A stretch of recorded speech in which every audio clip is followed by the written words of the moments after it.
Como está? Como foi a sua semana?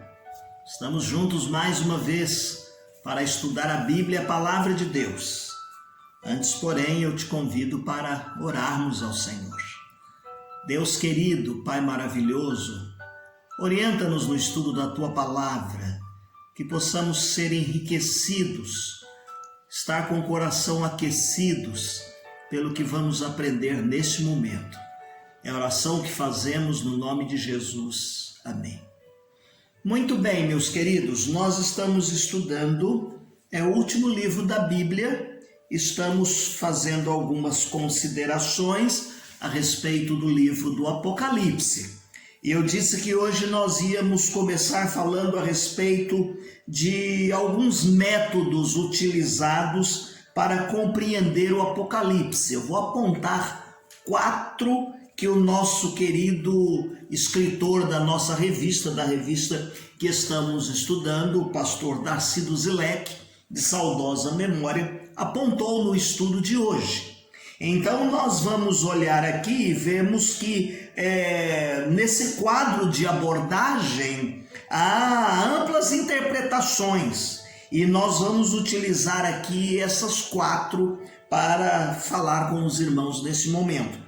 A primeira delas é o grupo chamado preteristas. Uma palavra que deriva do latim preter, que significa passado. Então, essa abordagem, essa forma de abordar o Apocalipse, afirma que tudo que se encontra registrado no livro do Apocalipse aconteceu no primeiro século. João trata, dizem esses intérpretes, de um conflito entre a igreja e o Império Romano. Ele escreve aos santos a fim de confortá-los e encorajá-los em tempos de perseguição. Agora, não podemos deixar de ressaltar aqui, entretanto, que o João afirma, o escritor do livro Apocalipse, ele afirma 7 vezes que ele está escrevendo profecia. Então, certamente, o livro tem um valor especial para os cristãos que enfrentaram problemas lá na perseguição de Roma, mas o valor do livro não cessou lá naquele tempo, naquele primeiro século. O segundo grupo é chamado de histórica.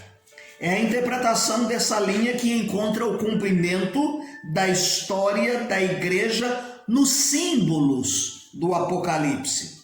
Eles acreditam que o livro traça um esboço histórico desde os tempos apostólicos até o final dos tempos.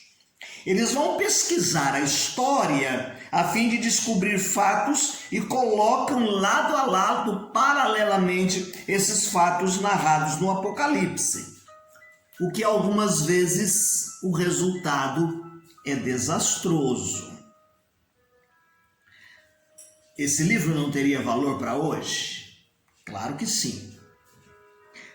Terceiro grupo é simbólica espiritual. Os adeptos desta escola de interpretação abandonam completamente a ideia de profecia e usam o Apocalipse como uma apresentação simbólica do conflito entre Cristo e Satanás, entre o bem e o mal. Eles rejeitam a ideia de que João escreve sobre eventos reais. Eles advogam que a ideia que está aqui, que ele está escrevendo, é apenas sobre princípios espirituais.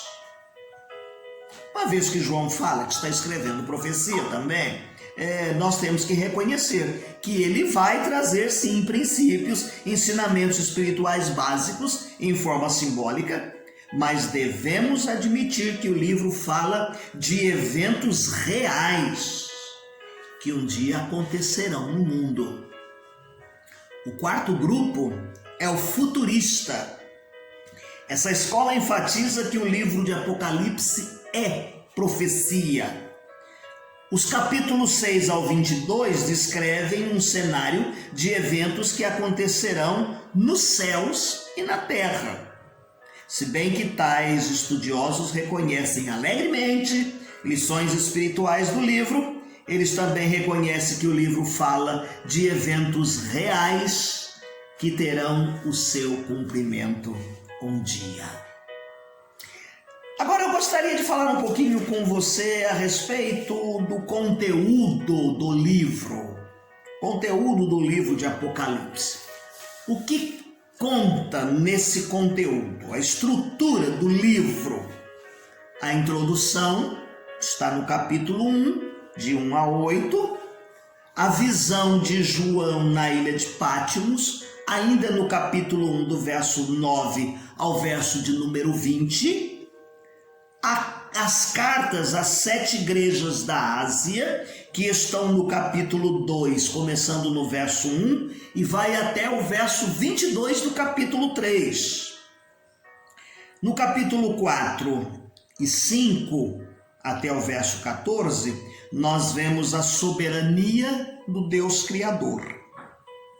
Capítulo 6, começando no verso 1, indo até o capítulo 8, o verso de número 5, nós vemos os 7 selos. No capítulo 8, começando no verso de número 6, indo até o capítulo 11, o verso de número 19, nós vamos ver a respeito das 7 trombetas. A perseguição dos justos pelo dragão está no capítulo 12, verso 1 ao capítulo 13, verso 18. Um sumário de triunfo, advertência e julgamento, capítulo 14. A visão das 7 taças, no capítulo 15, começando no verso 1 até o capítulo 16, o verso de número 21. A queda e a ruína da cidade imoral e da besta, está no capítulo 17, começando no verso 1 até o capítulo 18, verso de número 24. O regozijo dos céus e a revelação do Cordeiro, capítulo 19, 1 até o 22, 5. E a conclusão que está no capítulo 22, de 6 ao 21. Então vamos falar um pouquinho do conteúdo aqui do livro de Apocalipse. Como dissemos, no capítulo 1, de 1 a 8, nós encontramos a introdução. E ele diz assim: as 7 igrejas da província romana da Ásia. O livro de Apocalipse é uma revelação das coisas que devem acontecer em breve.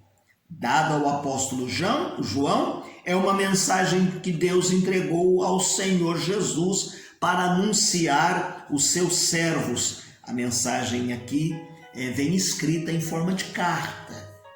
Os escritos de João vêm em forma de carta. Outro dia alguém perguntou: os ensinos foram escritos assim em capítulos, divididos em versículos? E eu disse: não. As cartas recebem o nome de carta. Nós estamos falando de Apocalipse também. Foram escritos em formato de carta. Tá certo? Então, por que em forma de carta? Vem uma identificação. Nós poderíamos ler aqui para os irmãos a identificação que está no capítulo 1, de 1 a 3, que nós já fizemos menção de parte dela. A revelação de Jesus Cristo que Deus lhe deu para mostrar aos seus servos as coisas que em breve hão de acontecer, e que ele, enviando por intermédio do seu anjo, notificou ao seu servo João, o qual atestou a palavra de Deus e o testemunho de Jesus Cristo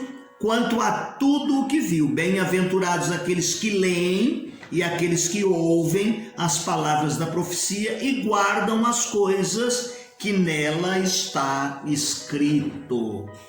Aí nós vamos entender e ver também a saudação. Por isso que nós dizemos que foi escrita em forma de carta.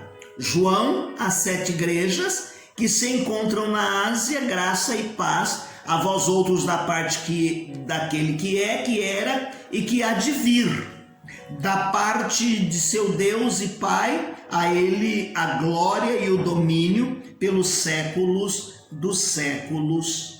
Amém. O tema central da carta nós encontramos aqui no verso 6 ao verso de número 8. Aquele que nos ama e pelo seu sangue nos libertou dos nossos pecados e nos constituiu reinos sacerdotes para o seu Deus e Pai, a ele a glória e o domínio pelos séculos dos séculos. Amém.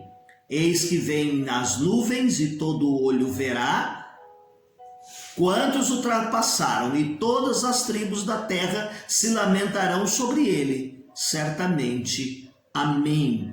Eu sou o Alfa e o Ômega, diz o Senhor Deus, aquele que é, que era, que há de vir, o Todo-Poderoso. A visão de João na ilha de Patmos está a partir do verso de número 9. E já ficou claro quando nós iniciamos o estudo que foi durante o seu exílio na ilha de Patmos que João viu o Senhor ressurreto. Está do verso 9 ao 20 do capítulo 1. Esta visão aconteceu no dia do Senhor. Ele diz que houve uma grande voz no dia do Senhor, uma voz que ordenava: escreve esta visão e envia a mensagem às 7 igrejas da Ásia. As 7 igrejas aqui que são identificadas como 7 candeeiros, ela também vai simbolizar uma mensagem que tem um significado especial para todas as igrejas, para as igrejas em toda a sua totalidade, tá certo? Então esta mensagem do livro tem um significado especial para estas 7 igrejas, sim, mas o seu significado na totalidade é para que todas as igrejas da terra possam olhar e aprender desta mensagem, deste conteúdo. Aí chegamos no capítulo 2 e vamos até o capítulo 3, o verso de número 22, quando ele fala a respeito do formato das cartas, essa consistência que tem essa carta. Ele identifica os destinatários. Ele diz para quem é a carta, identifica a cada uma destas cartas, tá certo? E ele apresenta nos termos o glorioso Filho do Homem encontrado, que está no capítulo 1, do verso 9 ao verso de número 20. Aí depois segue a sessão que começa com as expressões: conheço as tuas obras, que inclui tanto uma apreciação, quando estão vivendo uma vida correta, santa diante de Deus, como uma crítica, quando eles precisam ser criticados, quando eles precisam ser alertados. Então segue uma palavra de exortação para ouvir. Ele diz assim, nesta palavra de exortação: ouvir o que o Espírito diz às igrejas. Mas vai mais além. Além dele dizer para ouvir, coloca-se aqui uma promessa. Nessa promessa ele fala assim: ao vencedor. Ou seja, aquele que vencer por meio da perseverança na causa de Cristo. Quando nós lemos esse livro e vemos os problemas pelo qual as igrejas passaram, nós nos encaixamos no conteúdo de muitas delas. E assim como nós nos encaixamos no seu conteúdo, é preciso que nós tenhamos consciência de que Deus conhece as nossas obras também, que nós precisamos dar ouvido ao que o Espírito está dizendo, que nós precisamos crer nessa promessa para sermos vencedores, que sejamos perseverantes na causa de Cristo.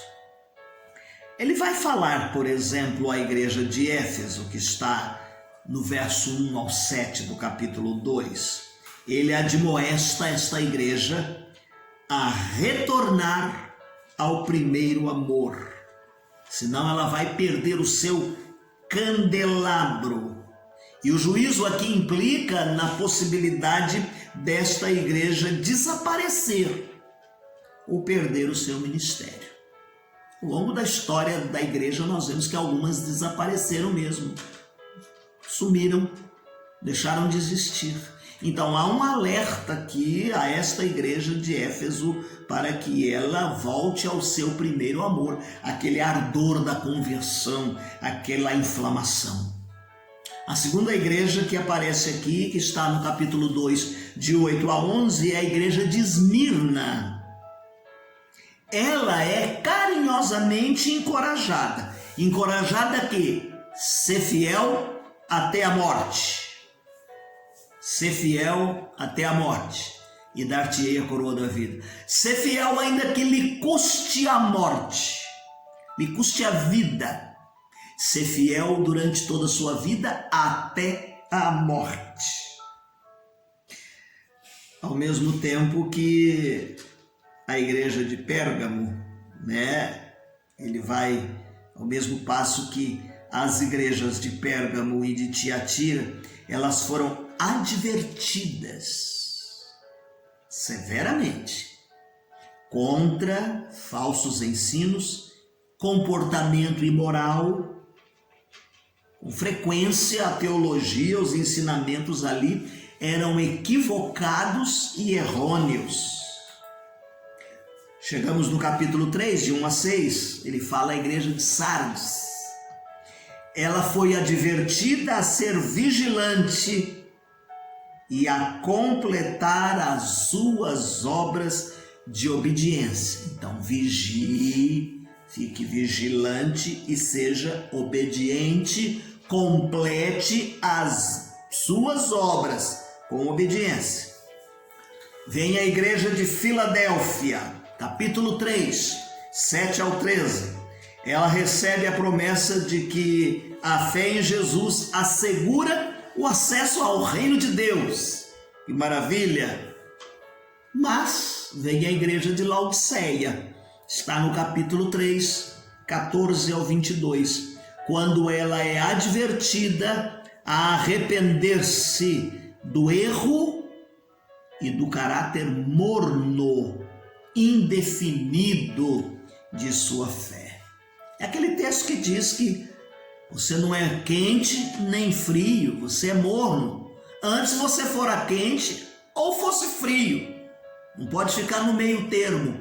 Vomitar-te-ei da minha boca, diz-nos o texto sagrado. Falando um pouquinho mais a respeito do conteúdo do livro, e eu já estou parando, ele fala no capítulo 4, do verso 1 até o capítulo 5, verso de número 14, ele fala sobre a soberania do Deus Criador. O capítulo 4 e o 5 é o centro do livro, tá certo?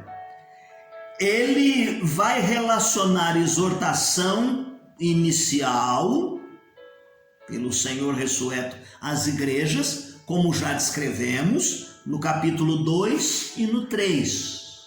E o julgamento e o triunfo final do Cordeiro, a partir do capítulo 6 até o capítulo de número 22.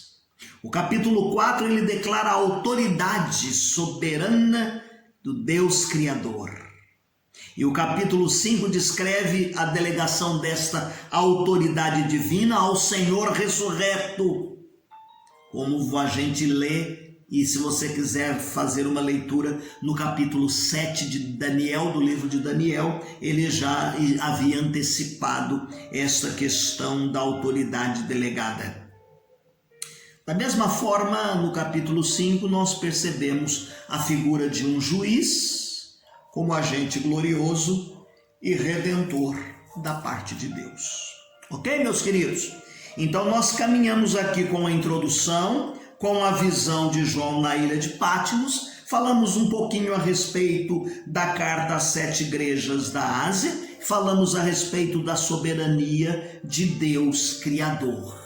No nosso próximo encontro nós vamos avançar um pouquinho mais, falando a respeito dos 7 selos, falando a respeito das 7 trombetas, da perseguição, e vamos aí caminhando. Eu queria te dar uma tarefinha de casa além da leitura diária que você vai fazer. Quando nós chegarmos nas trombetas, nós vamos falar um pouquinho sobre o paralelismo lembrado lá nas 10 pragas do Egito. Então, se você quiser antecipar esta leitura e você quiser destacar ali qual é a descrição no livro de Êxodo com as 10 pragas, escreve numa folhinha do caderno e você vai ver esse paralelismo do capítulo 8, 6 até o capítulo 11, verso de número 19. Ok, meus queridos? Eu hoje trouxe um hino para a gente terminar. Eu quero que você lembre esta letra tão maravilhosa. Campeões da peleja sagrada, o clarim chama à luta os fiéis. Vamos nós nesta arena bendita conquistar os celestes auréis. Vamos já, com Jesus, arvorando glorioso pendão. Contra as trevas lutemos com Deus, sempre juntos do bom capitão. Não deixe de fazer a sua leitura diária, que nós disponibilizamos nesta transmissão, assim bem como aquela planilha para você ler a sua Bíblia em um ano. Se você tem aquela revista O Manancial da União Feminina, você vai encontrar ali os capítulos também no rodapé para você ler a Bíblia em um ano. Deus te abençoe. Tenha uma semana feliz e abençoada.